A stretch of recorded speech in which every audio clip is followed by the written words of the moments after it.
Good evening, patrons of the Hello. open bar. How is everyone doing on this? Well, it's going to be a playback for you guys when you see it, but hopefully you're all having a good time and you were enjoying open bar number 90 when we did it the other night.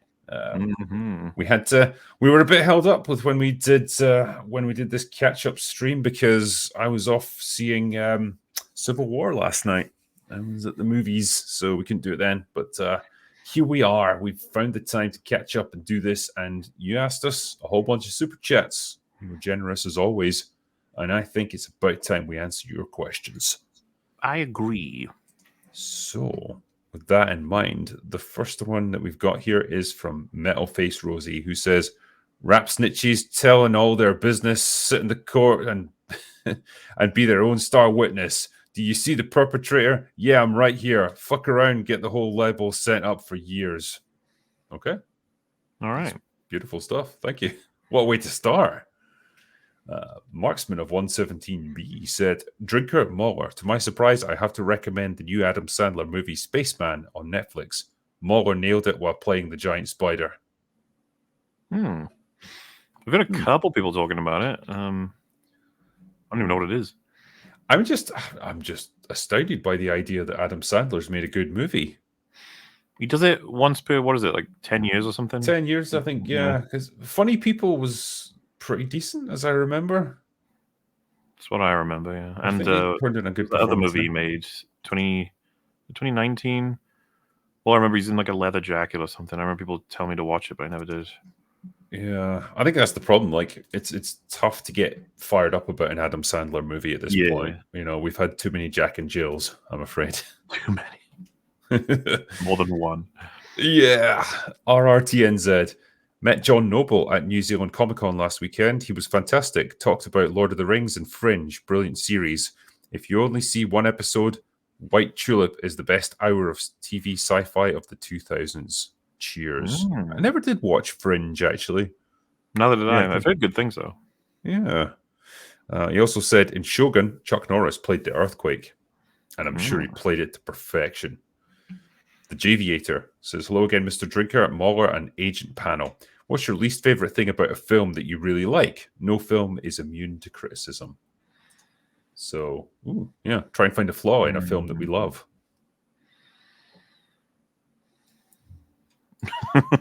I mean, this might take a moment.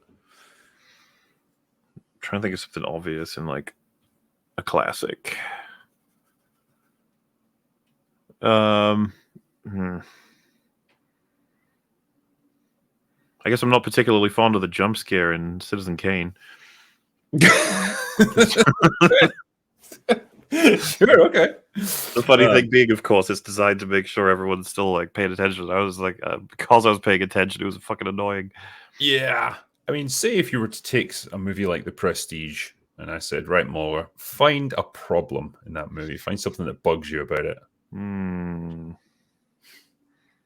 See, I'd need time to think about that. I'd have to go through and I'd be able to find something probably. Yeah, I should imagine so.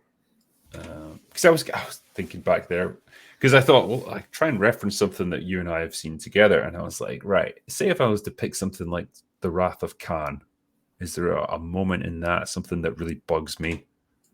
There must be something. And I was like, if I reference it more, I'll remember it as well. I'd have to go fucking listen to us talking about it, because I'm sure there was like something that we said, oh yeah, that could have been better.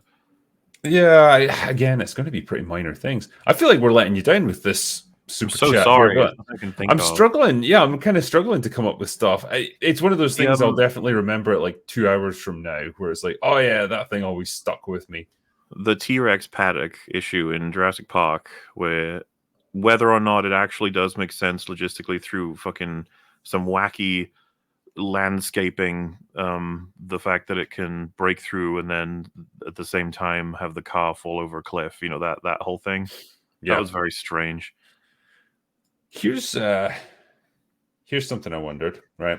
So in Lord of the Rings, Fellowship of the Ring, we know that Gollum was following the guys through Moria, right? And the only way out of Moria was across the bridge of Khazad-dûm, which got destroyed by Gandalf. Him and the Balrog fell into the pit. So how exactly did Gollum get over that with The nobody thing is, seeing? he can crawl over walls and stuff, right? Like goblins can. So Can he? yeah, Well, I I suppose mean, he sort of goes down a cliff, doesn't he, at one point? he's an accomplished climber. He's a, There's that, but there's also the fact that we don't see him until Two Towers after the Moria cameo. So you could argue he does have to go around and find a different way out. right. Okay. I don't know if the book clears that up or not, but yeah. The best I can come up with there in the book, it does mention that like there's actually windows like really high up in the mountain and like shafts with mirrors and stuff so that light can come down. So it's like the place isn't completely in darkness, even if there's no torches and stuff. So I mean, theoretically, he'd climb all the way up there and just get out through a window, something like that. I suppose I'll allow it. All right, fine. Metal Face Rosie says, chat really hates Lady Gaga. It's a good thing I wasn't obsessed with her in high school and owned all her albums on vinyl. That would be really awkward. Were people hating on Lady Gaga?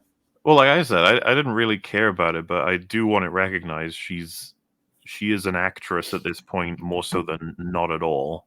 She isn't just getting thrown in random. She's more of an actress than many people are actors who work right now. Like there are people who turn up and stuff where it's like them, even though they've done only acting.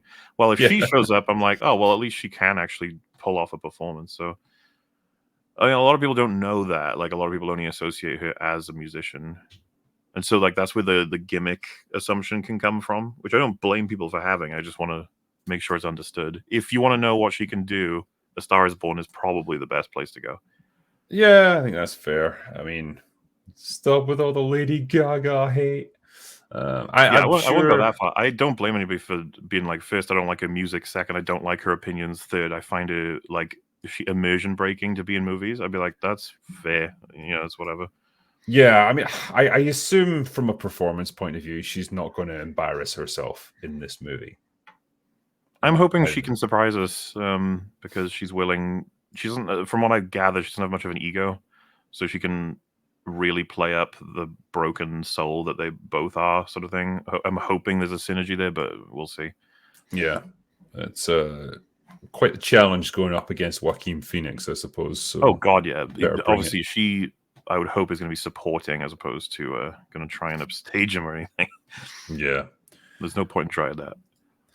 Master of Puppets says, welcome back from retirement, drinker. Are you and Gary going to be regulars on Piers Morgan now? No matter to the occasion, talking about Sydney's assets is okay. It is. That was my favorite part of the whole conversation, actually. It's like, I leave Hollywood behind. I just want to talk about Sydney Sweeney's tits. But I don't know. I imagine they'll ask us back again at some point. Like our episodes seem to be pretty popular, and I guess we're fairly reliable for coming in to talk about all things entertainment. So yeah, should be fun. RRTNZ says, hail drinker and team, time to Welsh out. Mahler, Schwemut, Bet Wigra Kremig Glaru, Apam Yedir Zisad. Was that first bit Shemai, maybe? I don't know. Shemai, yeah. Well, let me run this through Google Translate. It's great that he's making me do this. Mm-hmm. Well, we get asked on YouTube to do Pokemon entries all the time, so your super chat is worth it, sir. Okay, here we go. So, what is the best Welsh song, and why is it Tiar e Myrnid, Wales Forever?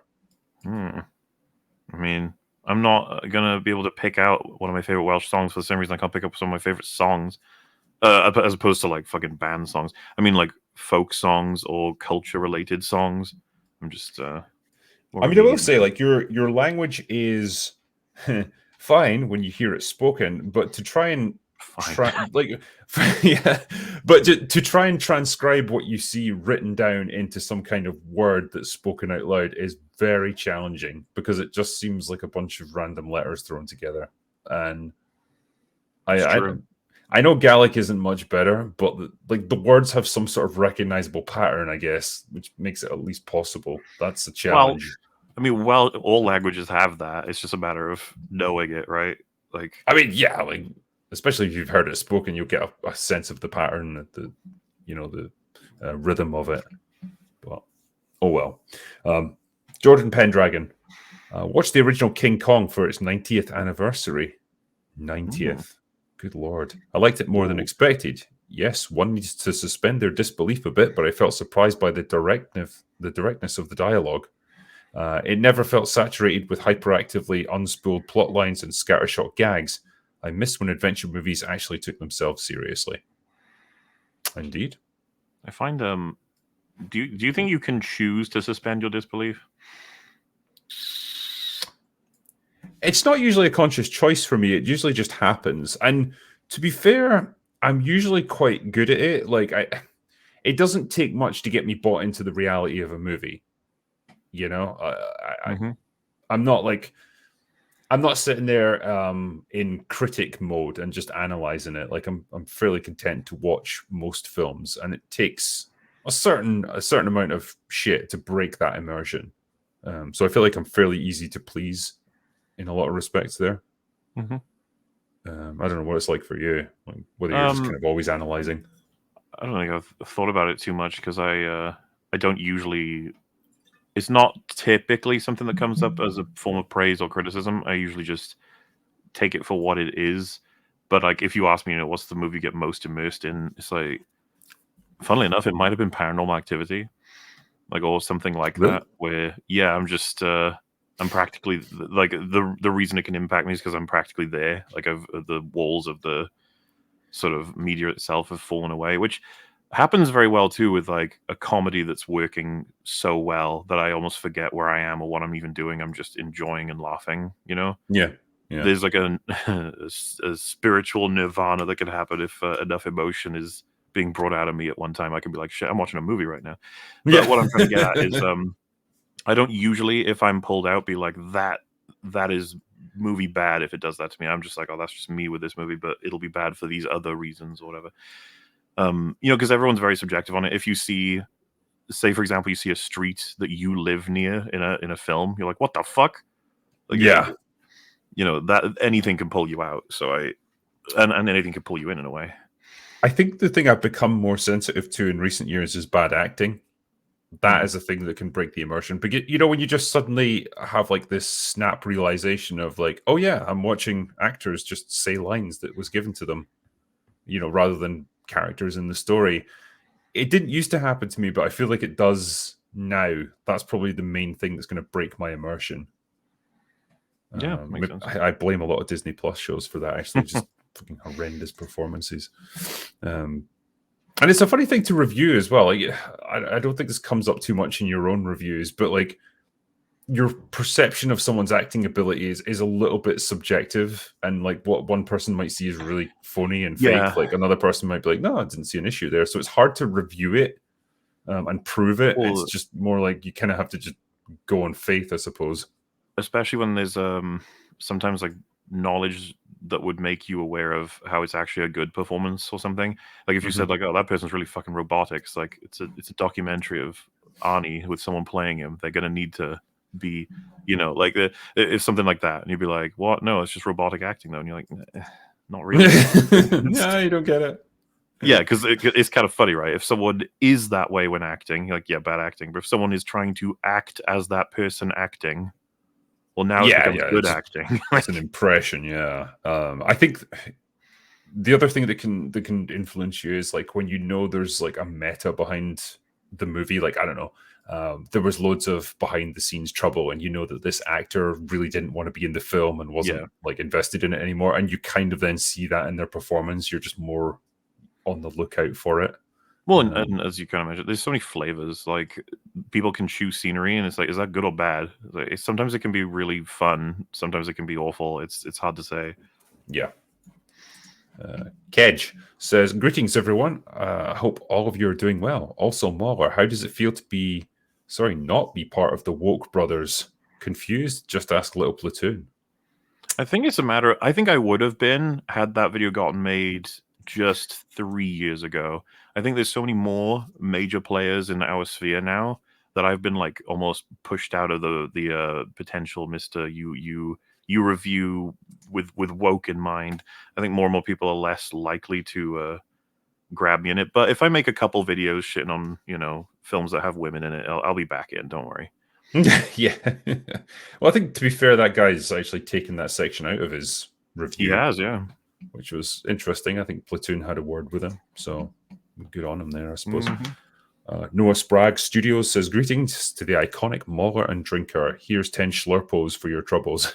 Yay, thank you. Emerald Sales says, hello, King Drinker. Do you like Indigo? My pick. Yeah, it's nice. It's just a cartoon profile pic, I suppose, but well done you. Well done you. All right. Right. Marine Lad, what was your first wow, like shock and awe movie moment? It's like, what was a moment where you were just completely blown away by a film? It's probably not going to be like, I won't know for sure what one it actually was. I'll just have to pick from movies I know I saw when I was super young. And when they include stuff like, you know, Predator, Terminator, and Aliens franchises, I'm going to end up going with, like, you know, the fucking chest burster scene was mind blowing. Yeah, I mean, there's spectacle moments like, you know, the first time you see the dinosaurs in Jurassic Park and that sort of thing. Yeah. I remember the scene at the end of Raiders of the Lost Ark when they open it and like people's faces start melting and stuff. Like I watched that when I was like 5 years old and it fucking scarred me. I was terrified of it for years. And then it's like, you know, when you're scared of a film, so you avoid that part of it, I guess, because it freaked you out. And then when you come back to it, like a certain while later, maybe a couple of years later, and then you actually see it and you're like, what the fuck was I bothered about there? Like, just that's the difference a couple of years can make in like just maturity, I suppose. But yeah, it was cool all the same. Yeah. Anakin Sims, how do you guys know when to turn the tism on when you're reviewing something? When is it nitpicking? Do you guys what's that? Yeah, if you can't read, then yes, no. Okay. What? No, I don't know. Yeah, it kind of devolved into nonsense there. But yeah, so the main question he's asking here is, when does it go from, you know, just a legit criticism to it's just being really awkward nitpicking? I suppose that's for all of us to draw a line. And for me, if in my videos, if ever I recognize I'm doing it, I try to make it funnier. If it's something I really want to have be said, but I know doesn't matter, I'm like, well, try and make some aspect of this entertaining. Or Yeah, like indicative of something else, right? Like, oh, this is a microcosm of an attitude they have, that sort of thing. Yeah, and like I guess you're going to be more prone to it than I am, just because my reviews are so much shorter, and so I don't really have time to get into the nitty gritty details of a scene or whatever. I am definitely more prone to it than you. Yes, it's generally less of a problem for me. Blue Collar Loser says, walking in now to Civil War. Thoughts? I'll be as unbiased as possible, but people already hate this movie because of its title. Shame it's come to that. Yeah, Muller and I were just talking about it actually before we started recording, and for people watching this now, you'll know that my review of it is out. I was distinctly unimpressed by that movie. I'll Alex Garland continuing to disappoint me with every decision he made since Ex Machina. Yeah, pretty much. Yeah, I felt like a wasted opportunity. And if you're not gonna do the world building to explain how this civil war happens, and you're going to make it some fanciful thing so it doesn't, like, you know, let real world politics intrude on it, then at least give us interesting characters. And it fails to even do that, so it just kind of let us down on every score. Really, not a good movie. He also says, I like that you played Stellar Blade demo. 5 minutes later, I pre-ordered the game. Know your audience. Beat Rebirth. It was 108 hours it took. I don't regret a single minute. Stellar Blade is just something that, to confidently release a demo like that, to be like, yeah, she's hot, but also the gameplay mechanics are pretty satisfying. Do you want to play this? And then I'm like, I do want to play this. I like the connection there of you know, creator and customer, of just, I have this. I'm charging this much for the full version. Are you interested? And I'm like, I am. This very much feels like gaming, the mentality of gaming back in like the PlayStation 1 and 2 era, where it's just like, we can show hot women kicking ass and killing things and just give you like fun, engaging gameplay and not have all this self-important seriousness that gaming's so prone to now. You know, it's like, hey, we're just here to have a bit of fun with it. You gonna pick up the full version? I think so. I think it I makes did, for fun streaming. I did watch you playing it. It looked like you had fun. You didn't. You unlock a boss fight at the end. By the way, you didn't play. I know. I didn't realize that because it just felt like the demo had ended because I got like all the gameplay footage of what the full game's going to be like, and it just made logical sense. Like, oh, okay, I guess we're done with that. That was like an hour of playtime. Seems like a reasonable length for a demo. I just assumed that was it, and I didn't realize until later. Oh, right, you can unlock the boss fights. Yeah, Whoops. It's a cool demo, and I want to bring back demos, everybody, because it's just I feel like not having a demo is a little bit indicative that you're like, listen, we're not ready, okay? Yeah, but please buy it. Yeah, because like I very rarely pre-order games for that reason. Like a lot of the time, you end up disappointed, and the game turns out to be a piece of shit that doesn't work properly or whatever. The demo at least gives you a sense of what it's going to be like, and you think, oh, okay, yeah, it's probably worth my time. We're in a world as well that's refunds. There was a time where you couldn't even refund on Steam properly, and I think with consumer laws and just everything else that's going on, it's like pre-ordering is less of a horrifying thing now because you can actually just get your money back if they actually do release a game that doesn't work. Yeah. As for Rebirth, I think I'm about 25 hours into it now. Loving it. Just a great fun game, and like talk about value for money. Like, yeah, this guy's put in over 100 hours on it. So yeah, good stuff. I'm glad that they've really hit their stride with this, because it could have been a fucking disaster remaking like one of the most beloved RPGs of all time. So well done. David Lamplow. I know Drinker likes it, but Mauler, have you had a chance to watch Shogun and maybe in the near future do an EFAP breakdown on it? Also, I can't wait for media to blame Joker for video violence again. We'll see what happens with that. But I watched the first 2 or 3 episodes of Shogun, and I thought it was really good, but for some reason I haven't carved out time to watch the rest of it yet. I was watching it with Fringy. We haven't continued just yet. But as for coverage, probably not, just because of this same problem happened with Chernobyl, where it felt weird to cover something that there's a whole angle that we're probably not going to be very equipped to talk about at all, which is the actual history. Not that we couldn't, but that we're just nowhere near familiar with it compared to channels that are much more ready for that sort of thing. Whereas we try to stick to stuff that we have a familiarity with, but even still, if it's particularly like impactful, we'll do it anyway. It's just I don't know if Shogun's the right fit. There's a lot of like The Gentleman wasn't really the right fit for EFAP either, even though I fully recommend that. One of the best shows of the year. Yeah. No, Shogun's worth your time, but it can be a show that you just enjoy on your own time or whatever. It's not like something you have to rush through, I don't suppose. Emerald Sales says, let's be honest, DC and Marvel died painfully. Well, yeah, I mean, DC never really got off the ground. Marvel, it's been slow and painful, their demise. I just want to put them out their misery in here. Please let it end. Stephen DeLeon says, have you thought about going to the FNT meetup in Las Vegas like our favorite lesbian Disparu? It would be good to see you and Mahler and Az there next year. I'd be up for going, but fuck me, Vegas is a long way. Like, that's a long way to fly to get there. Orlando was relatively easy. Like, that's about an 8-hour flight and you're there, but Vegas is brutal. But I wouldn't be against doing it. Mega Spidey-Man says, what Batman villains do you think Spider-Man would most struggle with, and why? Do you think the Fellowship's friendship in the world endured after Return of the King? Those are 2 very different questions there. You got answers for the Fellowship, don't you? I thought there was information on where everyone ended up and what they were doing. There is, yeah. So most of them, like Frodo eventually went to the Grey Havens and then traveled over the sea to the west. Sam and the others went back to the Shire and lived for many decades. I think Sam was a total boss. He ended up being like mayor of the Shire for like 5 consecutive terms or something. And he got to pump Rosie whenever he fancied it. So yeah, he did pretty well. So yeah, their fellowship definitely did endure after that. And I think they occasionally went to visit Aragorn as well. I think, like, they still traveled quite a bit.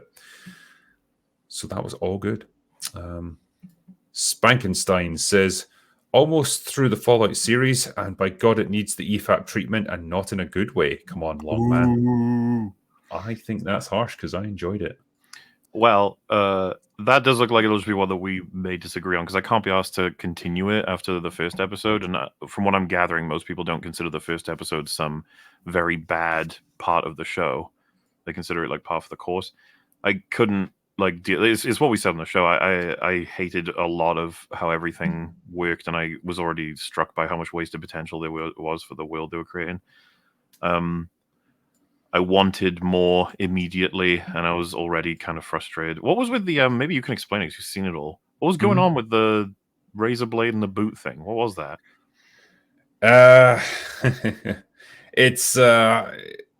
It's him being willing to do some pretty shady things in order to get ahead, because his ultimate goal is to rise through the Brotherhood. But so I get that because that's in the episode. But what I'm saying is, why would you make such a retarded decision to sabotage someone by putting a razor blade in their boot that they would obviously very likely see? The way she absolutely shreds her leg on that thing is so funny. Yeah. I was like, how the fuck did you make that kind of mistake? Like, fair enough, you didn't look in your boot, I guess. But the second you put your foot in there, you're like, what the fuck? Yeah. I certainly wouldn't like yank it out if it was clearly embedded in there. It's like, no, not. I need to cut the boot open or something to remove this thing. Yeah. No, there's no explanation for that. That was just convenience, I suppose. The episode, as far as I'm concerned, was filled with little things like that, and I was just like, I'm just not in the mood. Like, I'm sure there's plenty of fun moments in there and some decent character stuff and everything, but I would rather, if I'm going to watch a TV show, I'll watch Shogun before that. Yeah, I mean, that's fair. Yeah, the best character stuff probably comes from the Ghoul, from Goggins. Some good stuff there. But no, it's fine. If it's not for you, then no worries. Io says, Schlurpo my Schlurpos, you Schlurpos. Aww. There you go. Maximum Schlurpo. Yeah. Horse Lover Fat says, anyone seen Fallout yet? Heard that it retcons New Vegas out of existence. I'm sure Goggins will be good at least. He is very good, yeah. I'm not sure what it does in terms of New Vegas, because I never completed that one. I find that this to be fascinating. There's a big fight happening as to whether or not it destroys Fallout lore or not, and there are passionate sort of write-ups about whether or not it has. We've got good arguments everywhere. I can't speak to it because I don't know enough about Fallout whatsoever. But what I do find interesting is that we do, in our spheres, have a lot of sort of interest in respecting source material. And I've always wondered what would happen if there is a great disagreement as to whether or not the source material is respected. You know what I mean? Yeah. It's like, what happens? For sure. Then? It's, I think the big thing is that it clarifies something that was always kept kind of vague in the games. And it's very fundamental to the world. So, yeah, that was kind of an interesting... The main thing I saw being discussed was whether or not it essentially shits on New Vegas, which is very beloved in the Fallout fandom. Yes. Yeah, like I say, having not completed New Vegas, I think I only played like a few hours of it. I don't know why I never got fully into it. Yeah, I remember I had it on the 360 back in the day and just never completed it. I think maybe another game came up around about the same time, but not sure. I should go back to it sometime, actually. Dragons are so stupid. Give us a super sticker for $20, so thank you. Party CV says Fallout contradicts basically all the games. Pain. Ooh. I don't know if I agree on that, but yeah, like I say, if New Vegas is the main sticking point, I would need to complete it before I could answer it. Maximilian Millerick says, Drinker dressed unlikely to prove it. I dare you. What? I did have clothes on, the other night. Tonight, not sure. You'll have to guess because I've not got my camera on. Lil Rapink says, did you guys see the video about Drinker by the channel Jose? Extremely bad faith, but nearing 1 million views. EFAP Defend Drinker Part 3. Lol. I think we mentioned on stream that we definitely...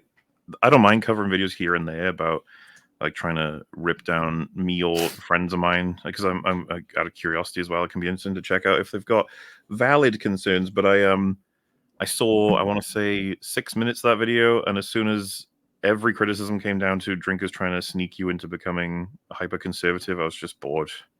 Yeah. I don't know how to put this, but like I am so tired of every criticism that came my way, drinkers' way, and pretty much everyone else in our sort of network, as you're all trying to make everyone hate women via politics by sneaking it. That's what the guy who made the video on Lil Platoon and stuff that's now gone. That's what his point was, and I'm just like, do you guys have like anything interesting to say ever?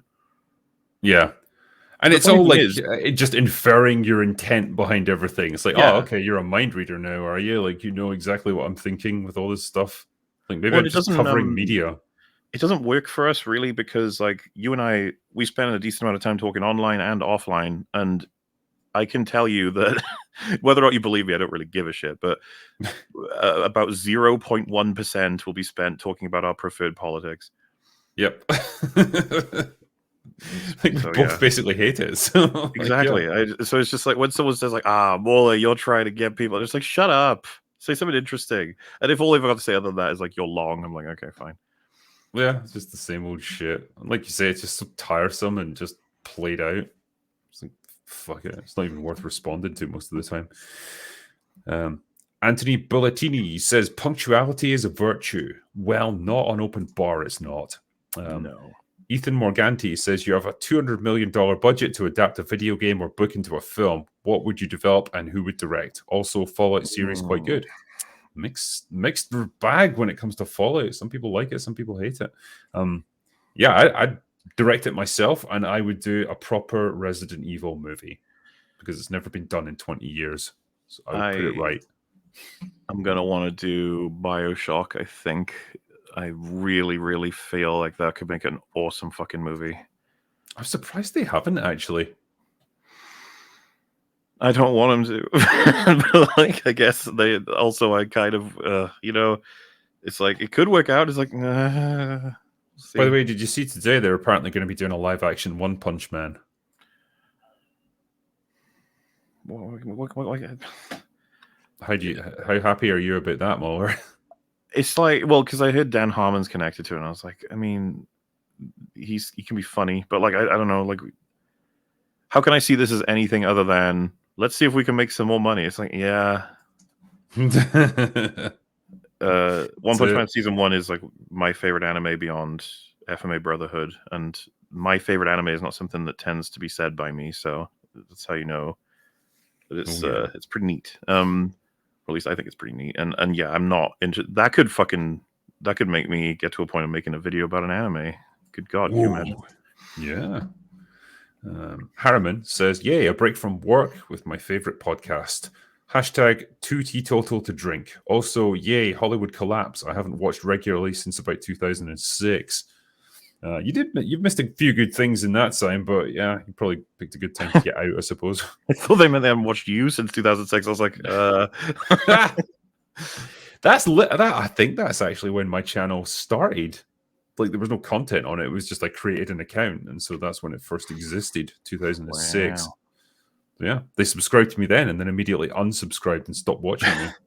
That would be funny if they subbed to you and then went into a jungle, got lost, came back in 2024, they opened up their account. They're like, oh, what are you up to? One account I subscribed to. Yeah. Wow.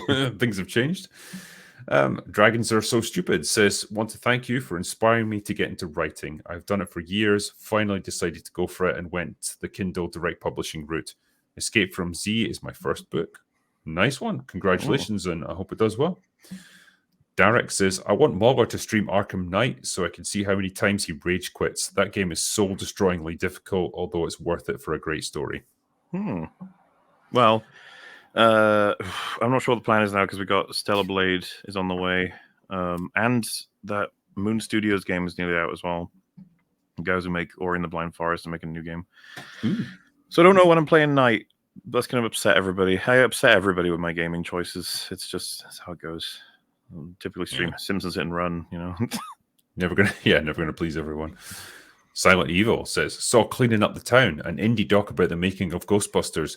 Very good, even better than the ones that you get on the official DVD releases. Highly recommend. FYI, that Jennifer girl still looks damn fine. Nice. Yeah, cleaning up the town. That's a documentary about Ghostbusters. Give it a look. Orangutan says Ricky Bobby perfectly encapsulates the W. Bush era. Cool. All right. Yeah, he's a good character. Sam Wallace art. Joker 2 looks surprisingly good. Just when I thought Harley was driven into the ground, Gaga actually looks non-cringe here. Imagine that. Imagine a version of Harley Quinn that was actually like cool and interesting and well-rounded. It'll be crazy. Absolutely crazy. CG Hero, Shawshank Redemption, or The Green Mile? Shawshank for me. The Green Mile is too fucking depressing. Yeah, I'd have to give them both a rewatch to decide on that one, but intuition-wise, like I feel like I'd go with Shawshank. Yeah, man, the execution scene where he doesn't wet the sponge, that's still tough to watch. Oof, yeah. Amy Curtis says, all hail drinker and guests. It seems we live in a time where Orwell isn't a cautionary tale, but an instruction manual for some people. Love the show. Thank my boyfriend for introducing me to you.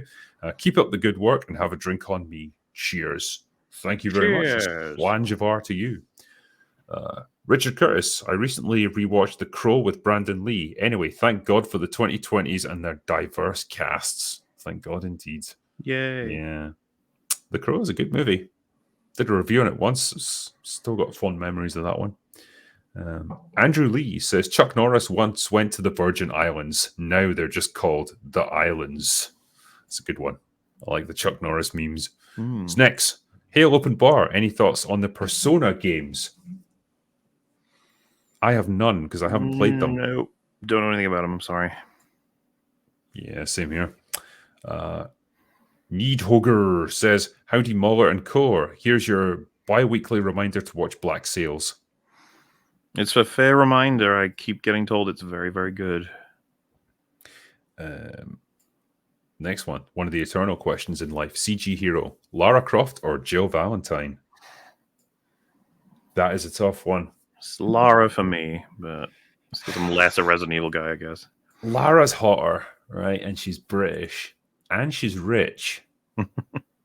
And she's got big tits. Yes, Lara. I was trying to come up with a positive for Jill Valentine. It's like, she's probably better at killing zombies, I guess. I'd like to plonk Lara Croft into a Resident Evil game. I was about to say, Lara Croft in a zombie environment could be fun. I mean, she's got dual pistols, so they'd be pretty handy, and she's a good shot, you know. But yeah, I'd probably pick Lara. Nate says, when are you having Chris Stockman on the panel? Whenever I don't think he's mad keen to come on, but you know. Oh, come on. He must be. He must love us. He's like, I watch you guys all the time. And I agree with everything you said about me. We're like, wow, really, Chris? Wouldn't it be crazy if he came on and he gave like this impassioned debate, like he was super like emotional and just really into it and like really argued his case? Yeah, I would argue from that point on that we brought the real Chris to the world. Come on, Chris. Come on, have an opinion. Blackaroonie says GXK is opioids in film form. Oh yeah, Godzilla and Kong. I mean, yeah, you definitely need to have the right mindset when you're watching it.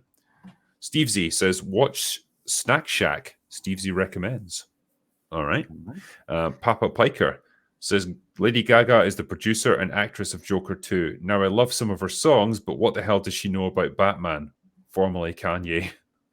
Really? Okay.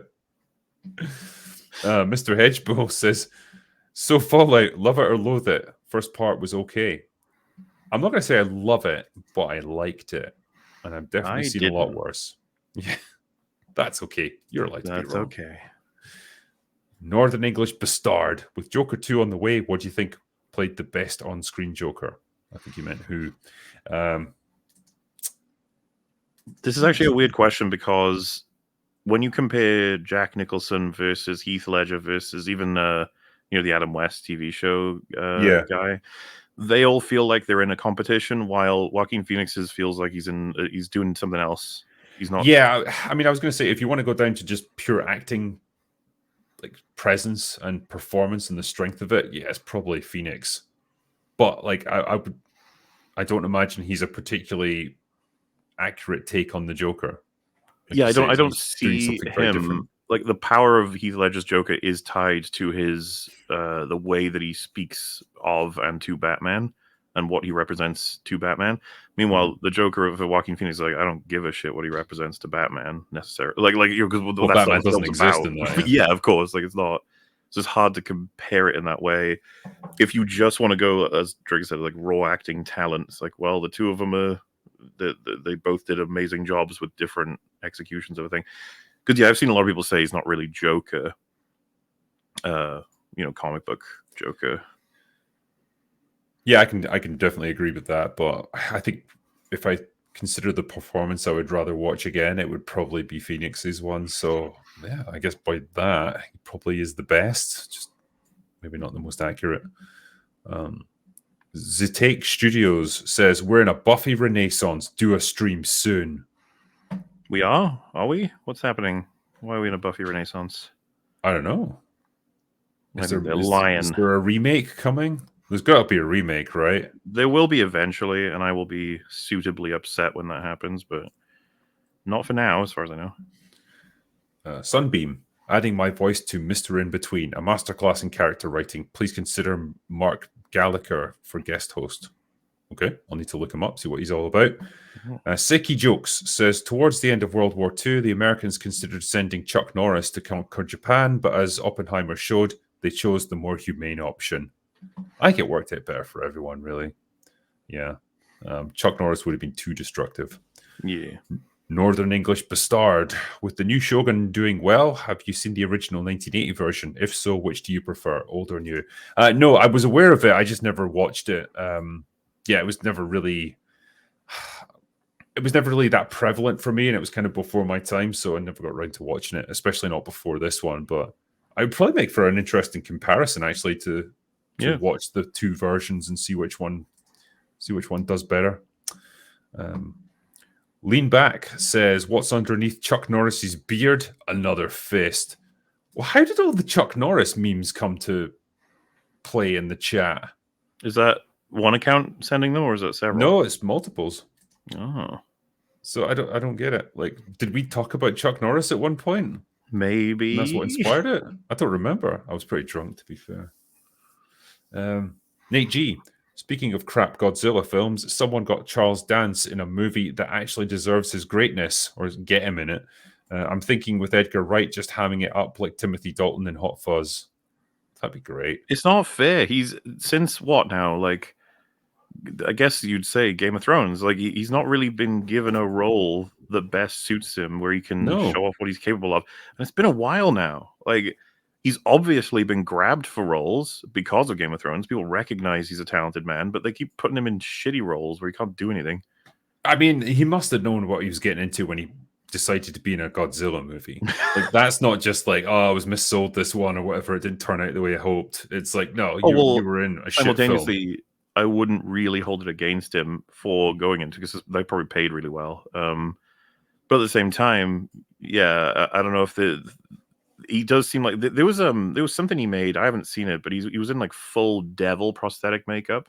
It was some TV show he was on, and I was like, oh, maybe I should look at his IMDb and find out if there is some artistic stuff he's actually doing that just no one knows about.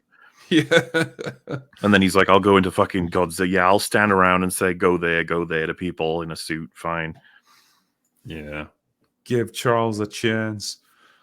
Kyle Vernon, the movie should have been Kong Frozen Empire. Yeah, the thing is, it's got that same mechanic of like the bad guy has the ability to freeze massive pieces of the world. Like, why did these two things come to be at the same time? I don't get it.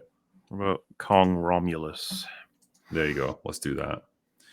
Stephen Young, Drinker, love your reviews. Have you seen Warrior? Tom Hardy, Joel Edgerton, and Nick Nolte. Did not expect it from an MMA movie, but it's become one of my favorite films. I've been hanging out for you to review it for years.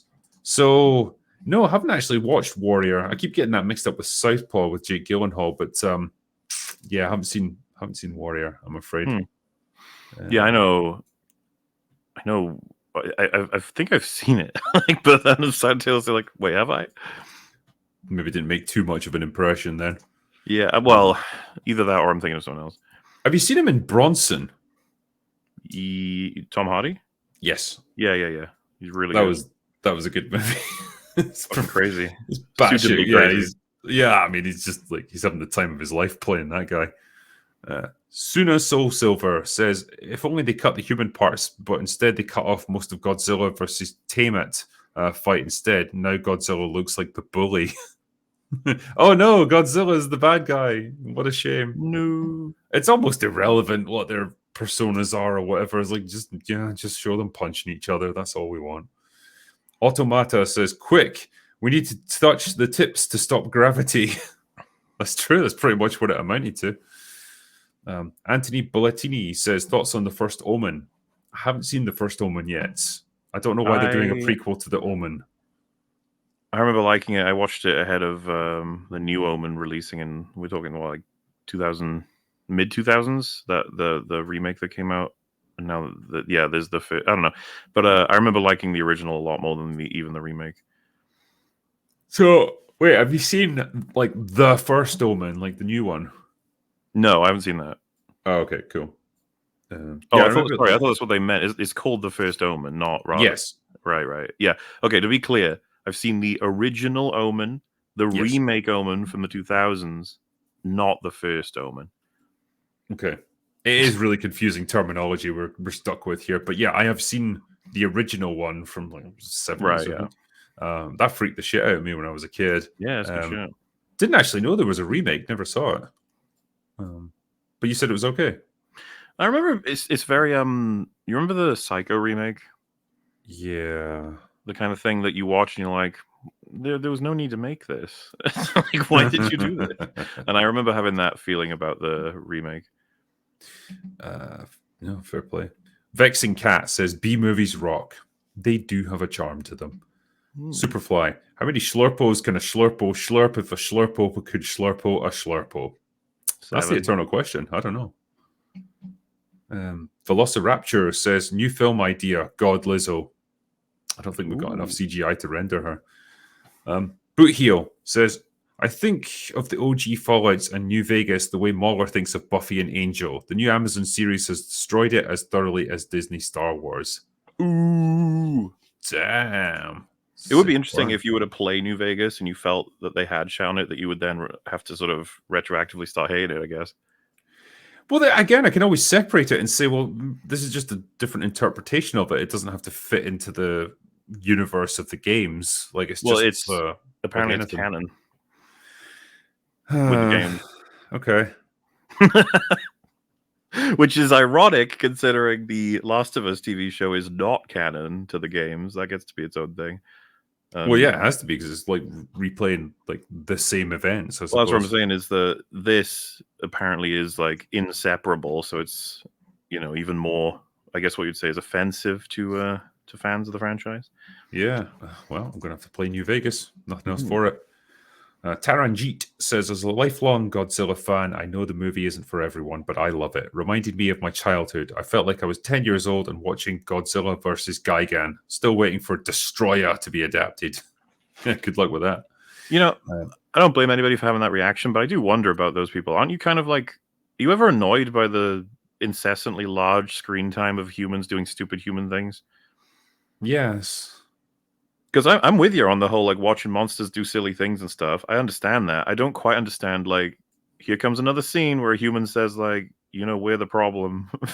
I mean, it was so prevalent in this one because there was so much stupid shit for the humans to do. And, like, the little girl with the tribe of the telepathic people and, like, touching tips with things and walking up staircases. It just went on forever and it just added nothing.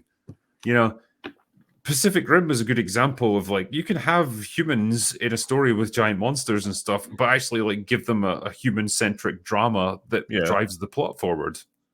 Instead, it's like, the monsters are the core of the story, and the humans are just on the periphery, but they eat up loads of time. It's not a good way of doing a story like this. Chad says, I just got the most incredible birthday present. My daughter, she was just born. I will ensure that she is both critical and long. I've watched you guys for years and just wanted to say thank you for all that you do. Cheers. Well, congratulations, Chad. I will drink a little toast to your daughter there. Well done, mate. Yeah. Vinyl Morpheus. In many ways, the legendary Godzilla fans are the kaiju variants of Snyder fans. It's almost a team sport. It must be defended because that's where they planted their flag. It's a passionate fan base, I'll say that much. Ministry of Dinosaurs. I feel the need to defend dinosaur enjoyers. We just want more of Kenneth Branagh dinosaur movies. It's been too long since Walking with Dinosaurs. I am in favor of this. Yeah, dinosaurs are fun. Sam Wallace art. I watched Pacific Rim the other day after watching Godzilla 2014. Night and day. 2014 shows no monster and the humans are boring. Rim has good humans and shows the fights. Pacific Rim is Chad as fuck. I agree. I'm just trying to think of I've never even considered comparing those two, but yeah, fair. Cole Marshall says, The Omen sucks. Why would you make the people reviving the Antichrist the church? He already has his own followers. Hollywood hates Christians. Well, I don't remember the specifics, but I guess the idea is that that's why they became Satan worshippers or whatever, is because they were familiar with the text, right? Like they would be corrupted Christians, I guess. Is this the new one? I mean, I don't know. I haven't seen it yet, but I don't know. Rosemary says you guys need to check out Mason Blackwell's video about Luke Skywalker. It is so well done and perfectly explains how it was fumbled in the sequel trilogy. Love you all. Have you seen that one, Mason Blackwell? Not familiar with me. I will say though, for anybody who doesn't know, me and Drinker have made several hours of our own opinions on how Luke was destroyed. It's a well-traveled subject for us. Oh yeah. Discordian says Edgar Wright directing a Running Man remake. That's an odd choice. I think he'd be better at Maximum Overdrive. Yeah, it's a bit of a strange choice for Edgar Wright, actually. I don't know what's going on with Edgar Wright. I feel like he's had so much goodwill sort of slowly swirling down a sink, and someone would be like, whoa, why? And I'd be like, well, because the Cornetto trilogy is amazing and has one of the films in that trilogy is one of the greatest films I think of all time. It's just phenomenal. And then Baby Driver was cool as a gimmick. Scott Pilgrim, so bored with that fucking movie. Was like, yeah. Last Night in Soho, is that the name of it? Yeah. I kind of hate that film. I don't know what's going on with him. And it's like Running Man. Like, I don't know. Do you think it's either like he's wanting to break out of that niche of doing these like fast-paced, snappy, like satirical comedies like the Cornetto trilogy, and like everything he's tried is like just kind of not worked out for him? Or is he just kind of creatively played out and maybe he's just losing his drive? I don't know what he's been spending his time doing. It must be things that he enjoys in whatever way, shape, or form. But like, it does strike me as kind of strange when it's like, when was The World's End, which I actually quite like, you know. And yeah, it's like 10 years ago. I think that's like 2015, maybe. Yeah, no, 2013. Jesus, good lord. So the time span between The World's End and where's Shaun of the Dead? Well, we just had the 20th anniversary of Shaun of the Dead, so it's like 2014. So it's like almost so 10 years. About 10 years span for the three of them. It's like, so that means we could have had another 3. But what do we get instead? Well, Last Night in Soho. It's like, okay, anything else? And like, well, he wrote Baby Driver, right? He had a bit of influence on Ant-Man. Yeah. It's like, damn, dude, what's going on? What happened? And then, yeah, the idea that he's going to be working on Running Man, I'll happily give it a chance. I have immense respect for his ability to direct and edit. I think he's an artist through and through. I'm just really sad that we didn't get to see him channel it in ways that I think bring out the best in him. And obviously that's just my opinion. And I want him to do whatever he wants to do. But like the nature of like, you don't want to be almost type genre cast or something. Mm-hmm. Like you don't want to keep making Shaun of the Deads or Hot Fuzzes or whatever. But those 3 were, as much as you can connect them as a trilogy, they're very different. And like the drama of the 3 of them was very well executed as well. I don't see it as like a waste of your talents to have made maybe even just one of them per 5 years would be fun, be nice. Well, yeah, I mean, it's like, okay, you know, do your dramatic or do your horror movies or whatever and like experiment a bit. But yeah, you know, come back occasionally and have a bit of fun with another Cornetto type movie. That'd be okay. I could live with that. I have to keep an eye on whatever he's up to. But yeah, Running Man. Again, I'm not mad keen on remaking that movie anyway, but fuck it. And it's based on a Stephen King book, I think. If From we back in knew the it day. was going to be good, I feel like there's a hell of a lot of potential because of what Running Man is about, but not with this day and age. Yeah. The remakes need to die. Scarlock says Platoon should get tested to see if he's allergic to French. His throat swells up every time he tries to speak it. Maybe he is. I to the C to the E says Mueller says he draws the line between something being well done and enjoying it. I submit that if something is enjoyed, then it is done well. Thoughts? So is The Room well done? Well, that's it, isn't it? Like you can laugh and enjoy how shit it is. Yeah, no, I think we need that distinction. It's important. Because yeah, like by flipping that as well, it's equally possible for something to be well done, but you just don't personally enjoy it. That's entirely possible. Like, yeah, loads of people enjoyment is subjective, but most people don't enjoy Blade Runner. It's like, but Blade Runner is amazing. It's like, yeah, but I don't enjoy it. It's like, oh okay. Like, you know what I mean? Like, I need more than that. You can't just tell me you don't enjoy it. That's the reason why it's bad. It's like, oh, yeah, it's the objectivity debate. It's been done a million times, isn't it? Timmy04, look up games of 2007 for me and tell me that's not one of the best years for gaming. I'll do that just now, actually. Did Half-Life 2 come out in 2007, or is that older than that? I thought that was 8, but I could be wrong. Right, here we go. Whew. Call of Duty 4, Bioshock, Super Mario Galaxy, Crysis, Halo 3, Portal, Team Fortress 2, Uncharted, Drake's Fortune, God of War 2. And there was some good ones back then. The Witcher, Half-Life 2. What's your favorite? Or no, it was just like, check it out. Like, I guess he's saying like that was some of the best games, or probably the best year for gaming that we had in terms of just the sheer quality of releases that we had. Yeah, it's a good year. It's a cool year. Nice stuff. Yeah. Maximilian Millerick. Mauler, are you going to play Stellar Blade? I think we know the answer. Absolutely. Damn, won me over. Sam Wallace. Gaga Harley versus Cringe Harley equals Andor versus Mando. That's a good comparison, I think. Taranjit says, by the way, Baggage Claim, just saw your Disney video, one of my personal favorites. Keep up the amazing work in exposing DEI, or as I like to call it, DIE. Yeah, she's making some good content. Flugy says, the only complaint I have is Harley another patient in it, or his therapist like she is supposed to be. She seems to be a patient based on the trailer. Yeah. Rubber Baby Buggy Bumpers. I get that reference as well.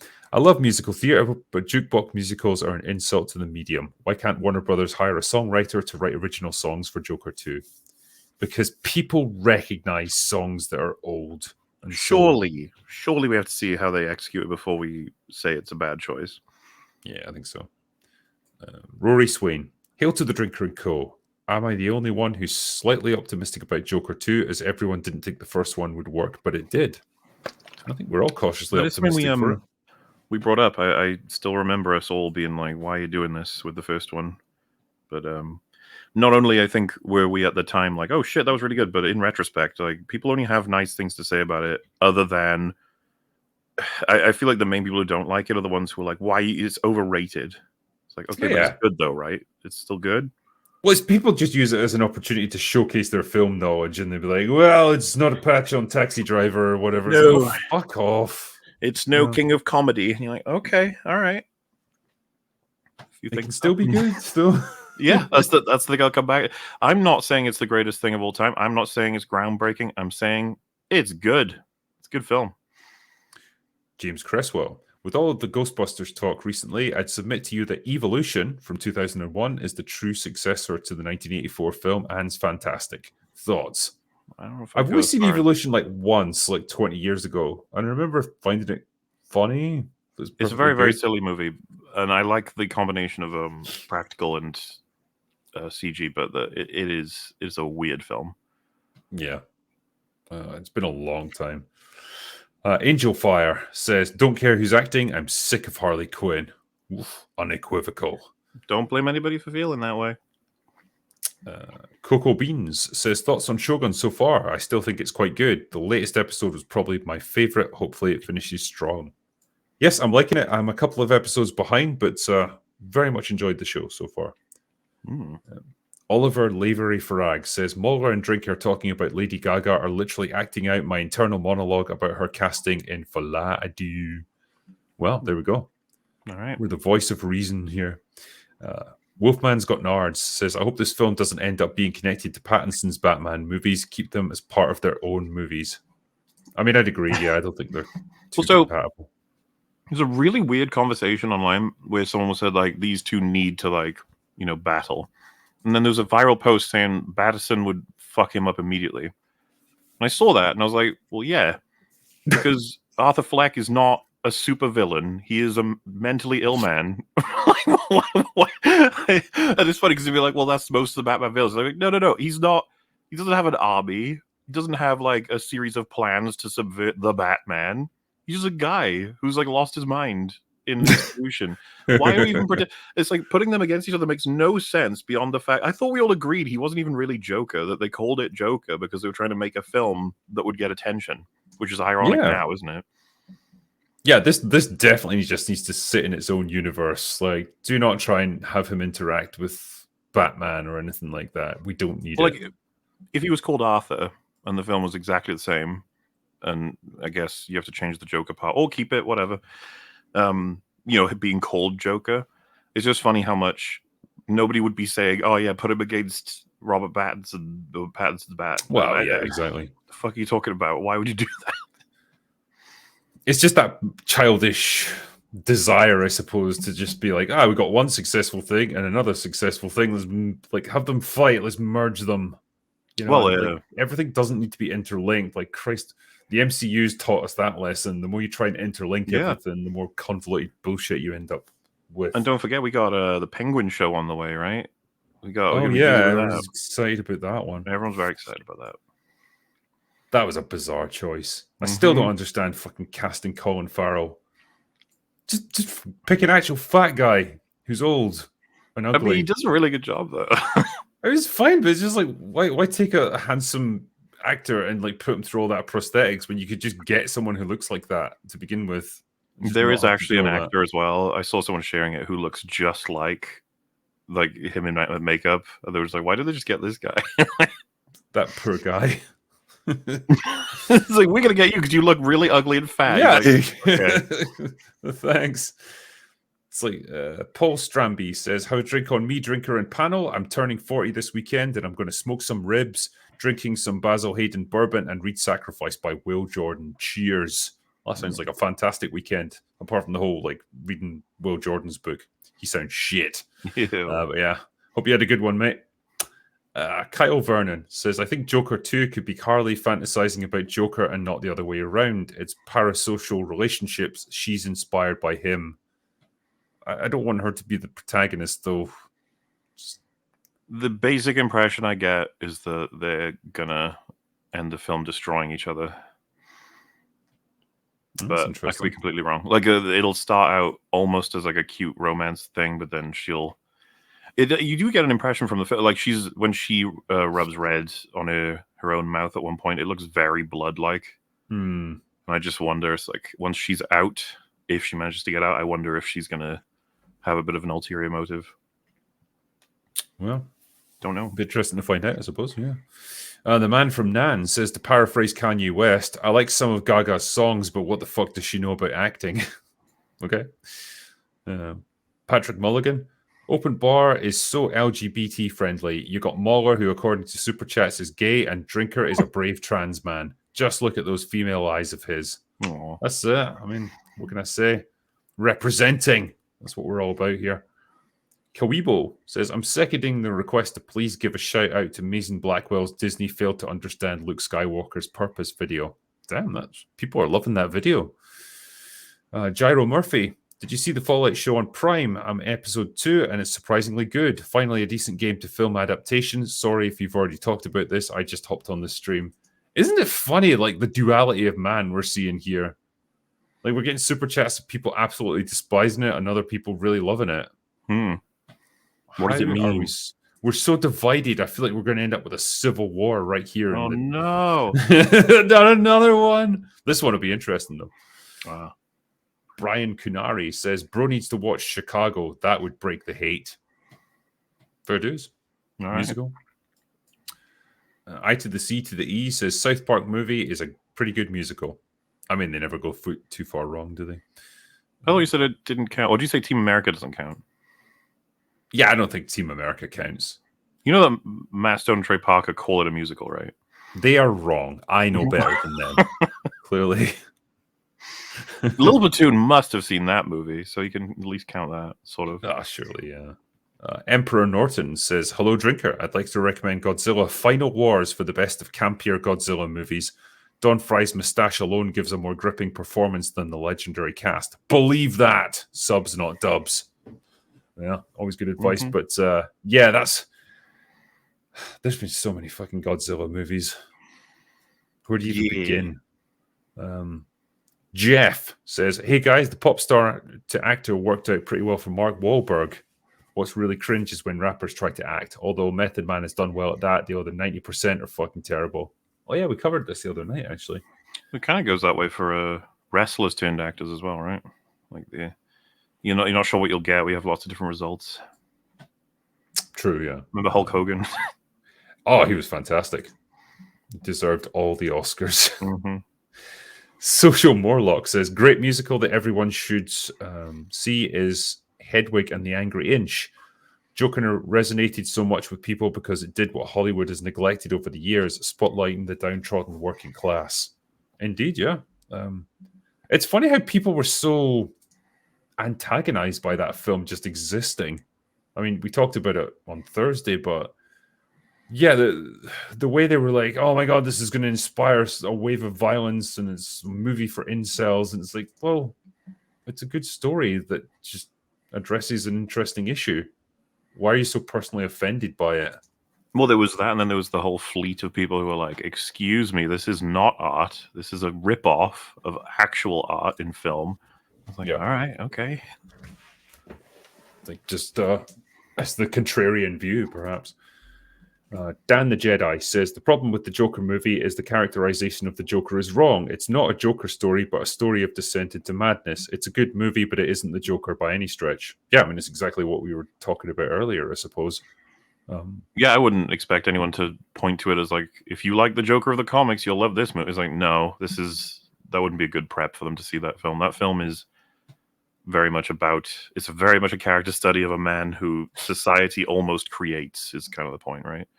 Exactly, yeah. Cara Rowe, first time I've made it live. Love you guys. Drinker, just finished your first Ryan Drake book and loved it. Thank you. I'm glad you enjoyed it.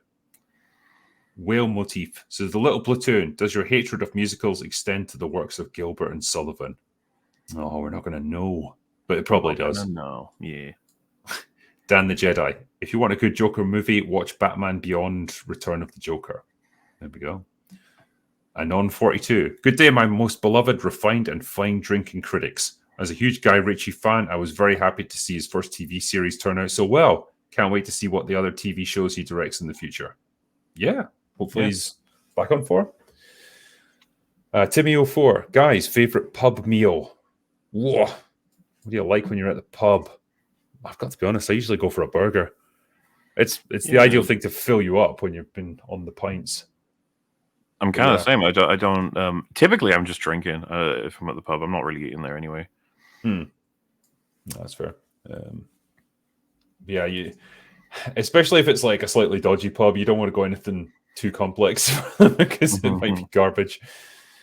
Rated M says, would you all consider movies like the OG Lion King or Aladdin to be musicals? If so, would a Joker movie in that vein work better? As far as Tom Hanks, The Orange Man broke many in Hollywood. Yeah, that's definitely true. So what are we saying here? Like, The Disney movies, the animated ones where there's the occasional musical number, does that make it a musical? As far as I'm aware, yes. Like The Lion King is a musical. Is the definition just like it just needs to have one song in it? Or is there I a think it's probably threshold? more than one, but like not a lot more than one. 2 maybe. Maybe. Juan Wick says Hollywood Depression is excellent birthday present for my 26th birthday. Love your vids, Despot and Dune Part 2. Robert Eggers' Nosferatu looks pretty boss. Yeah, interested to see what he's going to do. And yeah, happy birthday to you, man. WJ Valente, happy to see you all back together. That April Fool's joke really fooled me. Keep up the good work, all of you. Review old unknown movies if you're sick of the newer bullshit. Good job. Thank you very much, sir. Appreciate it. And yeah, I had a little bit of fun on April 1st. Problem is, I can't do that again. And if I ever come to actually leave YouTube, no one's going to believe that I'm going. Crying Wolf. Damn it. Rated M. Jared Leto was also a singer and actor who was in Dallas Buyers Club and Fight Club, but was also in Suicide Squad. That man has had quite the career. Yeah. He's made a lot of bad choices. M8566. Last Orders with Drinker and Mahler is the only thing that brings me joy in life. Likewise. By the way, great panel. Love Baggage Claim, Platoon, and Despot. Thank you. And yeah, we had a nice little mix. Mm-hmm. Rogue Roaming Ronan says, the girl from Star Wars Outlaws likely grew up in a harsh environment where you have to fight to survive and scrap by, likely leading to less feminine and more boyish attributes. I mean, I can get that it would make, if you don't have access to cosmetics and stuff, you're not going to look presentable necessarily, and you're not going to care that much. But it doesn't change your bone structure. She's just fucking ugly. I mean, she was clearly designed intentionally that way. Yeah, I mean that's the issue, I suppose. And it was the same one that I pointed out with Horizon Forbidden West. The way that Aloy's facial structure changed completely from one game to the next, and it's meant to follow on directly. So they made a conscious choice again to redesign her look. It's not an improvement, that's for sure. This next one is a long one, so bear with me because it's like a 5-parter, but it's all linked. So, all right. 427 Arbox says, as a lifelong Godzilla fan and a Toho purist, I finally gave Legendary a chance with Monkey and Lizard. And I have to say, how fucking awful. Goji is no stranger to being dumb and silly, but this was retarded and absurd. There's no interesting characters. They're all too overdone to even care about. I kind of liked the pilot, but then he got careless and abrasive and he was eaten by a tree for absolutely no reason. Yup. Kong's arc was totally uninspired, but at least it existed. Godzilla might as well not have been there. Speaking of whom, Godzilla is not meant to be some guardian of the world. What the fuck? I agree. The designs look like garbage. What have they done to Mothra? She's supposed to look pleasant and approachable. The actual guardian of the Earth, by the way. This version looks horrifying and hideous. And world building makes no sense. I get that I'm missing some info, but I can't imagine that would change much. And the plot was dreadful, boring even. Overall, 2 out of 10 film, and that may be generous. I mean, I just love the idea that you can give these giant monster animals a fucking character arc anyway. Like, they're just monsters. They don't really get arcs. There is probably a way to do it that we'd be okay with, but they have not done it yet. Yeah. And yeah, I agree the whole idea of like Godzilla, it should be a threat. It shouldn't be a guardian for humanity. This just doesn't work for me. Sam Wallace, really enjoying the quality discussion on this bar. Keep it up. Thank you. I don't know how long we can keep that level of quality, but we'll do our best. John Wayne says, the gentleman is the British Arrested Development now. I can go with that. Sure. Flying Paladin. Nobody roasts Scotland better than King Drinker. Well, that's it. I've got the free reign to do it because I'm from here. Yeah, it's horrible being Scottish. That's why I drink so much. Mortalian. Drinker, my friend is making a Fallout short focusing on character and story. They're called Voto Studios and have a behind-the-scenes video. Cool. I like fan films. America says there's no connection. So long as DC is tied to Hollywood, then the message will be tax subsidized. Ergo, the response should and will continue. YouTube careers are part of the response. Well, I mean, they make shit films. I guess we'll criticize them. Emerald Sales. South Park predicted the future for Hollywood. They predict a lot of things, to be fair. Jen Mai Cha. I disagree with the idea that young people have nothing to call their own. There is a lot of great media that speaks to us all over the world. Keep in mind, Hollywood is as equally foreign as Korea. I mean, that's true. Yeah, like there's probably more of an American phenomenon, but it is still an issue, I suppose, for them. Well, the statement doesn't relate to whether or not there's anything good coming out or anything meaningful coming out. We've praised plenty of things in that way, but it doesn't feel like there's anything quite as unifying as things that have happened in past generations for media. Yes. Yeah, there's nothing to coalesce around. I remember me and Drinker are technically, we're experiencing this generation. So let us know if you think there's a thing that would capture it. I joked John Wick because I don't really have an answer for it. Yeah.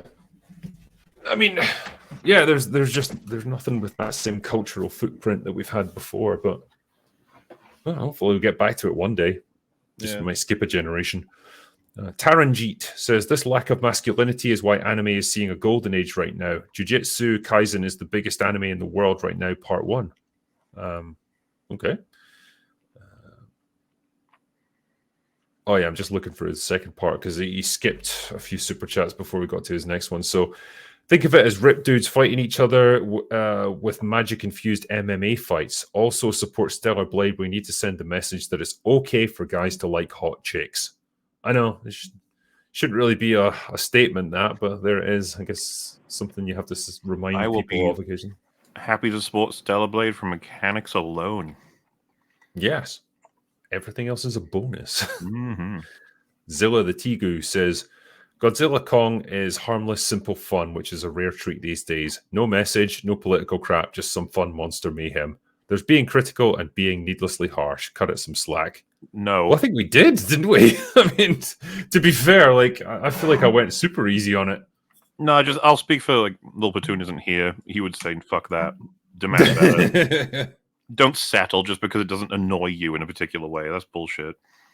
Demand better from your silly movies. Yeah, I mean, here's a crazy thing, right? We get movies that aren't infused with politics and also are well written. Whoa, and good. I know it could be done. Because you know, like The Rock. I actually don't. If someone said to me like, "Yeah, I like The Rock. It's such a crap movie, but like it's still fun," I'd be like, "No, it's good though. It's not like shit. It's good though. Like it's not. There's a difference. Like Godzilla X Kong, because I've watched his review on it now. That movie's insane and retarded.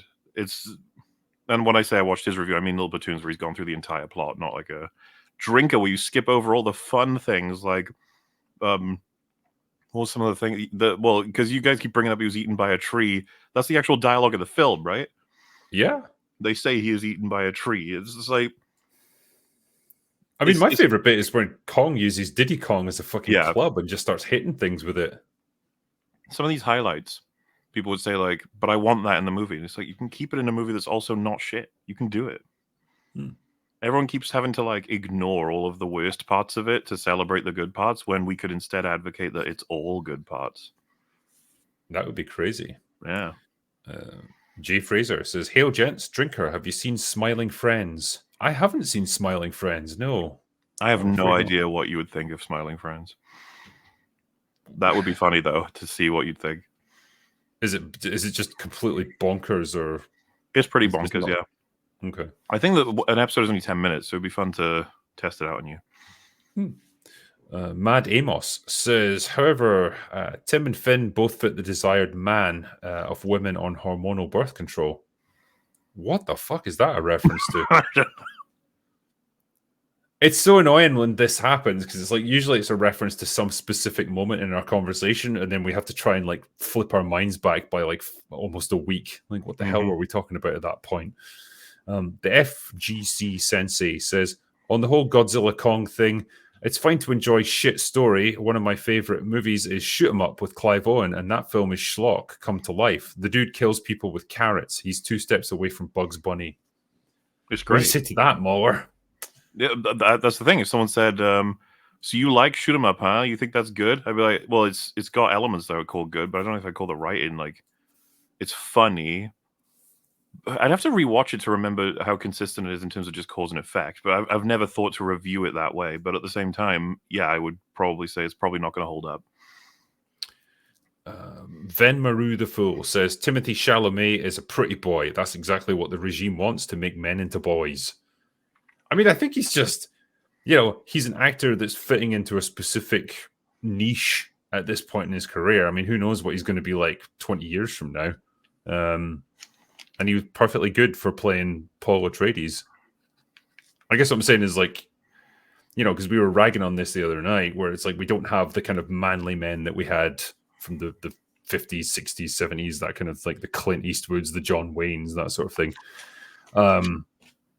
But it doesn't mean that every actor now is like Timothy Chalamet. Like there's a spectrum, I suppose, of what we have in Hollywood now. It's shifted to some extent. We don't get the kind of actors that we did 40, 50 years ago. But yeah, it doesn't mean it's completely ruined. And it's not to take anything away from him either as an actor necessarily, because I think he turns in pretty good performances.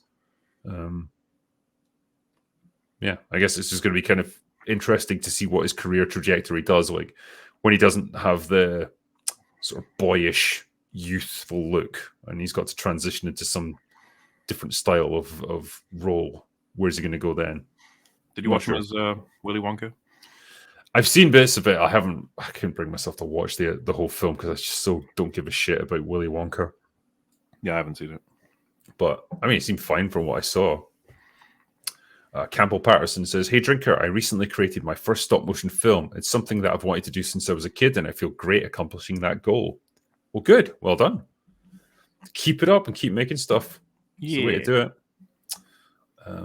Brandon Ninja says, "Which movie franchise would you love to take over?" Well,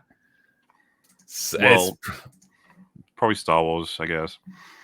Yeah, you can have Star Wars, try and save it. I'll take on Star Trek, and I'll just decanonize everything from about 2005 onwards. Job done. Andrew Valdez says, "Well, you can be wrong, Drinker. Lol." That's in fact wrong itself. I cannot be incorrect about anything, ever.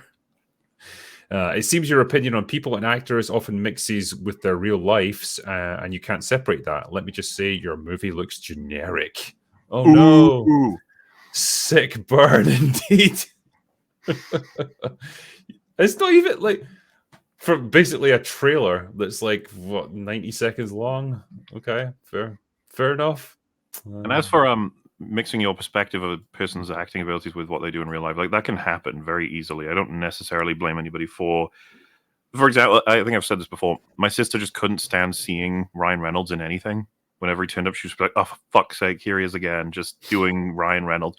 And it would be funny because I would be like, he can be pretty funny. She's like, "Yeah, can be. Most of the time, he's fucking not." I was just like, okay. Everyone has but it's colored by like how much does their real life persona bleed into their performance as well. And in Ryan Reynolds' case, it's like every time. Well, that's the thing. What I'm trying to get at is I don't really blame anyone too much, but there is a sense of like we should try and be somewhat fair. If art from artists sort of stuff. When I think I'm trying to think of who's like a really good example of this. There are actors who we think like, oh man, that was a really good performance, but then we see what they say on Twitter and we're like, ugh. Well, Mark Hamill's a good example of that. Like we were all praising him in House of Usher. And it's like, great, played a great character, played it really well, no complaints there. And like, yeah, he comes across as a bit of a prick on social media for sure, but like that doesn't color my perception of his performance in Things, and that's okay. Like I think this probably came about because of the Pedro Pascal chat, and that just came down more to him just being in too many things rather than what his personality is like outside of acting. Well, surely it's a combination, right? Because I don't blame anybody for being annoyed by the shit that he said. Yeah, but I think that if I was to try and quantify it, I would say like my general annoyance with him is probably like 70% him just being overused and probably miscast in things, and maybe 30% of just him being a bit of an asshole in real life. So I wonder if it would have a reverse effect if he had only said publicly like kind of controversial but really cool things. Like if he had said Hollywood needs to remember who its customers are, sort of thing. Like if he said stuff like that, I wonder if that would play well into us being like, oh, here he is again, cool. I don't know. Like, yeah, you're not going to know for sure until you experience it, but it's an interesting thing to ponder, I suppose. Driving Ahead says Paul Atreides was surprisingly masculine in Dune Part 2. I absolutely love both movies as a huge fan of the books. Timothy Chalamet is Paul Atreides. I mean, again, it comes down to him being a pretty competent actor, and he can project the authority that he needs to when it's time for Paul to step up as a leader. So again, it's an actor doing their job well, I suppose. Hasn't he said something like he'll never star in a Marvel movie? Something Hopefully, yeah. In which case, yeah, bravo, sir. Kawibo says Marvel is pretty consistent in their fuck you to the audience. Phase 4 and 5 are the embodiment of it. Yep, no argument here. Unfunny German says Gladiator 2 trailer dropped. Not that I know of. No, I feel like it couldn't have, because surely I would have heard of it. Yeah, I would have thought so. It would be funny though if there was so little interest in the film that the trailer came out and nobody even talked about it. I mean, have you read the plot summary? It is such a why are you making this? What is going on? Why is this film being made? Yeah, it's his son, isn't it? So there was a bunch of names, places, different things, and I just remember thinking to myself, like, what a weird world we're in. Is it Ridley Scott just bored? It's like, what can I do? I'm just going to revisit. It might just be him spamming making movies before he can't make movies anymore, I guess. Yeah, because he is insanely old now. He's well into his 80s. Mm-hmm. Jesus Christ, just retire already. Stop doing this. Keaton Kitsune says, please stop egging Disney on to poke the corpse of Star Wars. I'm very concerned that they'll actually do something with Knights of the Old Republic. Well, you should be, because they'll do everything. They'll exploit everything that they have left. Because why wouldn't they? Not anytime soon. No, it's they've got to get their money somehow. What's it? Bendick Star says, what they should do is make a Star Wars Knights of the Old Republic movie. Hire fans. This is amazing. It followed straight on from that. Hire fans, and I would start with a Bastilla movie just as a fuck you. Well, I wouldn't trust them to make anything at this point. Dixie Deans. Slange. It's only a matter of time until Disney Star Wars introduced the gay younger sibling of the Hutts, Jobby Jabba. I see what you did there. Dave Collins, Drinker, I recently stumbled upon your gaming channel and I'm loving it, especially your complete Resident Evil playthroughs. They were fun, and I'm glad you've been enjoying them. They're just a chill way to spend the evening. I like doing a Resident Evil playthrough. Yeah. Default the Critic says, if KK wants to keep her job, fire Daisy Ridley and recast Rey with Sydney Sweeney and release the boobs. Could you imagine how much more successful those movies would have been if Sydney Sweeney had played Rey? I would love to test how much money the Star Wars movie would make if we got a really good character arc. We actually did recast Sydney Sweeney, and there were maybe a handful of nude scenes in it, even though it's Star Wars. I wonder if that would actually push it really far or not. I have no idea, really. Or just when she's in her Jedi robes, just make them super revealing with cleavage everywhere and stuff. Why not? Since we're throwing shit against the wall right now with Disney. A little bit, yeah. Ninja Stewart, great open bar. Do you think we'll see a change in terms of on-the-nose forced DEI political messaging in Western entertainment at some point? Yes, I do. I think we will see a change. Because we just covered it on open bar. Hollywood's contracting. Jobs are drying up. Revenue's drying up. They have to change as a business. Archangel says, the Leia scene in Kenobi was the most embarrassing I have ever been for humanity. I mean, it's not far off, yeah. Nicholas Kreuzer says, 1,000 bottles of whiskey must be sacrificed every day for Drinker on his great porcelain throne. Brilliant stuff.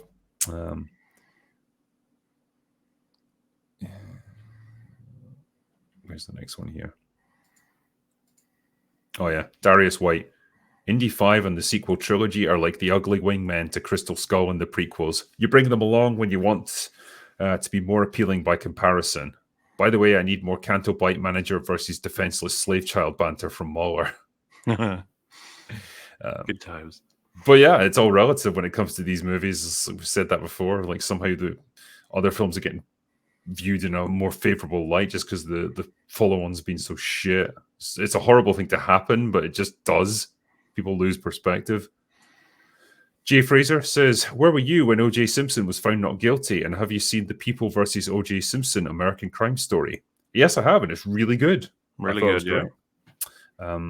Yeah, it's a shame the follow-up was like about the murder of Versace, was it? That was shit. It was so meandering.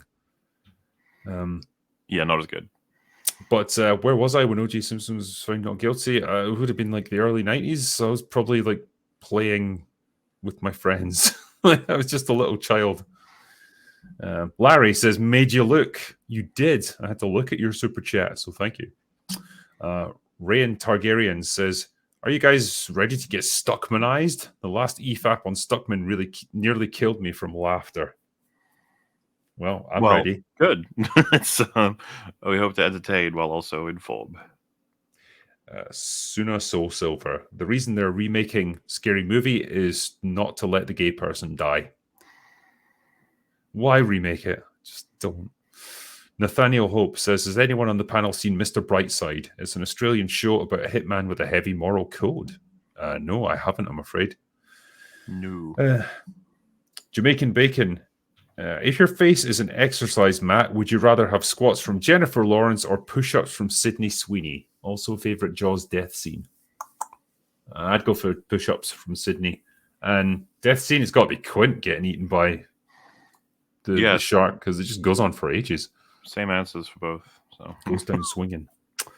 Flav says, I was annoyed because Piers Morgan, I've got nothing but respect for you and your content. I just can't forgive the Abu Ghraib lies. He like current day lied and threw our servicemen under the bus. What was he saying about that? Like, I don't know the context there. Yeah, I'm not sure about that one. James Moore says, what the hell did Sonic do to you, Mauler? I don't really care about Sonic. I just thought it'd be funny. Grimvale, would you recommend traditional publishing for starting authors now, or do you think self-publishing is viable? Nah, go traditional if you can at all do it. You need it for the marketing. Nicholas Kreuzer says, I played Fallout 1 and 2 when I was too young to enter my actual age in the character screen. Always loved Fallout. The show is not Fallout. Oh, I'm glad you like the games at least. Paul Stramby, are you ever going to have a happy hour with the cast of rogue elements? I'm curious to see who plays Anya. She seems amazing, both in competence and looks. Yeah, I mean, we got a... Yeah, she's got a pretty good look about her. She's fairly close to the book version of Anya, I think. She's pretty tall as well, as I recall. A happy hour with the cast. We'll probably do a stream with them for sure, like a debriefing almost once the movie comes out. See if they can answer people's questions, that sort of thing. James Moore says, Fallout was also supposed to be about post-apocalypse rebuilding of civilization. Bethesda just thinks it's about the apocalypse in 1950s skin. I mean, Fallout was always kind of satirical. I don't think it was too optimistic in terms of rebuilding civilization. I think the closest you got was using the GEC to try and transform them. Fallout 2, right? Where there's like a significant rebuilding that's happened, but Bethesda sort of weren't interested in continuing that.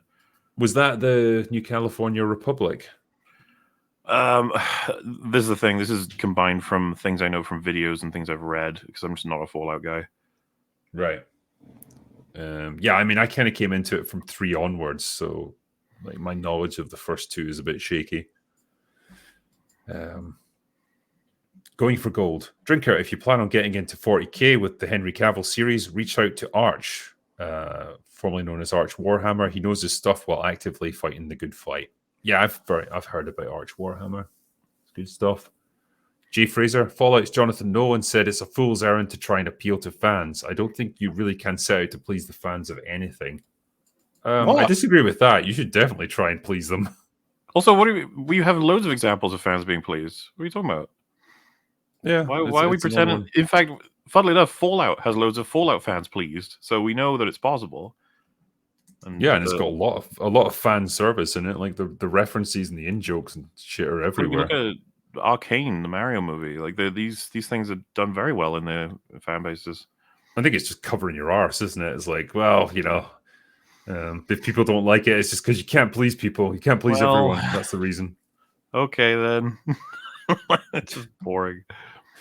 Milo Burrows, first time super chatter, long time viewer. I just got Star Trek, the original series on Blu-ray and wanted to inquire as to some of the panel's favorite episodes for my young siblings and the long man's benefit.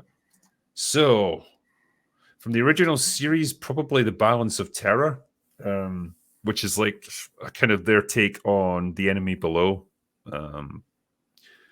It's like a Romulan ship and the Enterprise kind of maneuvering around trying to like outwit each other. It's a pretty good episode. Space Seed. It's the first time you get introduced to Khan. I don't know. Did you watch that as part of your research, Mauler, or was that just No, you put me off doing any OG stuff. You're a bad man. okay? Yeah, I mean it is a bit clunky, and you can definitely see how it's aged. But yeah, it still had good episodes, so I'll give it that. And City on the Edge of Tomorrow, I think, was the other great one. Some good acting from Shatner in that one. James McDonough says, Drinker, you should check out Invincible Season 2. I started reading the comics because I couldn't wait for Season 3. I know, I just need to find that time. That's the thing I always lack. Max Millerick, Muller and the Little Platoon must do a video with Corpse Husband. Their voices would be pure music to my ears. Does Corpse Husband, is he at all the kind of person that would be in contact with me in Little Platoon, though? He's like no idea. I feel like is he a Let's Player? Or I can't remember what exactly his sort of stuff is, but yes. We'll do it, I'm sure. Pull out the Rolodex. Find a way. Damaster says, offense is taken, not given. Terrence Pop. True, indeed. And OMG Puppies says, what was your most intense movie viewing experience? Mine was Alien on premiere night at the Egyptian in LA. No trailers, enigmatic advertising. The audience was totally unprepared. A woman sitting next to me was sobbing. Jesus. Wow. Most intense. Intense makes me think action first, funnily enough. As opposed to I was horror. thinking more like horror, to be honest. Well, obviously with like, that answer, I guess they're going for horror. Or it can be go for horror. Well, I just think when I can think of movies that would be, provoke the most strong emotions from me, it would probably be horror, just from sheer fear or tension or whatever. It is interesting you say that, because I tend to advocate that is kind of the case, and not only is it the case, but it's really hard to get to like a fundamental, absolute fear for your existence, essentially, which I think is something that's super duper duper at the core of basically all living things. So like it can be so visceral if you actually access it through art, which video games I've found are the most potent for getting that shit because of the fact that you have to act, Well, yeah, you're in control of it. It's like you're not just passively watching it play out from someone else having made it. However, I wouldn't undermine the sense of awe you can get from films. It could be pretty strong, right? Like take like Blade Runner, when people would have first saw that in the theaters, like fucking hell, that world they created. I don't know, most intense experience, it's probably would be horror. I mean, I could probably, I could bring up things like watching Schindler's List for the first time. It's like, okay, that's a really intense viewing experience in a lot of ways for obvious reasons when you see the subject matter and the way it's presented to you. It's pretty unflinching. So stuff like that as well. But like from a horror point of view, yeah, Alien was probably a good example back in the day. I'm trying to think of other ones like less obvious. Weirdly, when I watched Law Abiding Citizen, I was really unsettled by the torture scene in that. I think just because it was so deliberate and so, yeah, just like when you imagine yourself in that position, it's like, oh god, that just sounds like the worst thing to endure,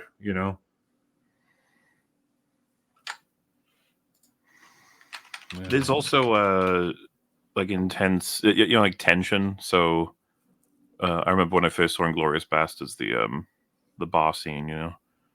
Yes, I was quite gripped with that. yeah.